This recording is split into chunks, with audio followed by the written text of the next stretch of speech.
I want to show you how to dramatically reduce your cortisol stress with ashwagandha. Now, what is ashwagandha? It's an herb that's been used for 6,000 years.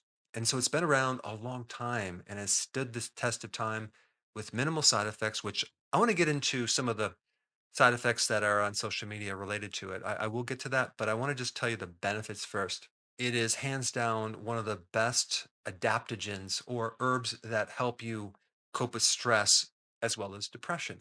It has been shown to increase stamina, especially with endurance when you're exercising. There's been a study with favorable results. The hormone cortisol, with the stress hormone, which is reduced with ashwagandha, is probably the reason why it's helping shrink fibroids because it lowers cortisol. Ashwagandha also has anti inflammatory properties. Now, here's the question: cortisol is typically an anti inflammatory hormone. So, if we're reducing this anti inflammatory hormone, why would you have more benefit from ashwagandha as an anti inflammatory? You would think a person with high cortisol would not have inflammation because all that high cortisol is an anti inflammatory. But the confusion lies in the difference between acute stress and chronic stress because when you're chronically stressed, you have this high elevated amount of cortisol, very similar to when you have high levels of insulin. You develop cortisol resistance, just like you would with insulin resistance. And cortisol resistance is a situation where you have high levels of cortisol, but the cortisol is not activated, penetrated into the cell. So we don't really get the benefits of cortisol. We get the opposite sometimes. And so with a lack of cortisol, you'll tend to have more inflammation. So probably what ashwagandha is doing is making cortisol more sensitive, and so now the feedback loop can connect, and the body doesn't have to produce so much more cortisol anymore.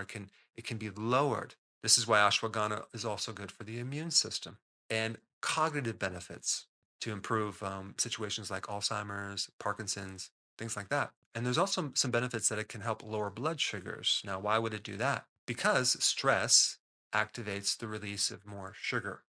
Anytime you're in stress mode, the body will start burning more sugar. Okay, so just realize even though your diet is sugar free, you're actually living on sugar when you're going through chronic stress. So, in one study that showed significant decreases in cortisol, which is a comparison between 27.9% decrease and 7.9 decrease in cortisol with the placebo control group. And so, this is based on a randomized double-blinded placebo control study, which I'll put a link down below. So they showed significant decrease in cortisol with minimal side effects. Now you have to realize that any natural thing out there that works is going to be attacked by probably big pharma. And so you'll see that ashwagandha is having more and more side effects. People are feeling dizzy or lightheadedness or too mellow, like emotionless, right? And so we better beware because these natural remedies are not FDA approved. Like that really means anything to me. First of all, the committees that approve these drugs have a lot of conflict of interest. And secondly, I mean, just watch a commercial, right?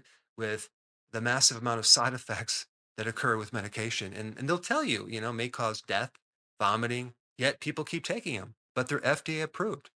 Do you know how many medications that are taken off the market after they were FDA approved? And then we're going to be hesitant about taking some natural thing that has minimum side effects? I mean, I just want to tell you a quick story. A lady reached out to me. She wanted some help. She had a lot of problems after her gallbladder was removed. And they put her on, I think, starting out with 17 different drugs. Okay. I think she's down to 14 drugs right now, but she's in her 40s. 14 different medications. And she wants help because she keeps experiencing problems with loss of memory and digestive problems. And so they keep sending her to another specialist, going round and round and round.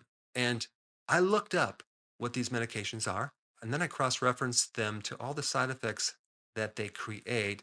And many of those side effects produce symptoms that she's on medication to try to relieve. I can get in trouble if I tell people to come off medication. But I basically told her that she needs to have a serious talk with her doctor and show the doctor all the interactions and all the side effects. And does she really need these medications? How the heck could anyone ever create health when they take poisons? I'm sorry, medications.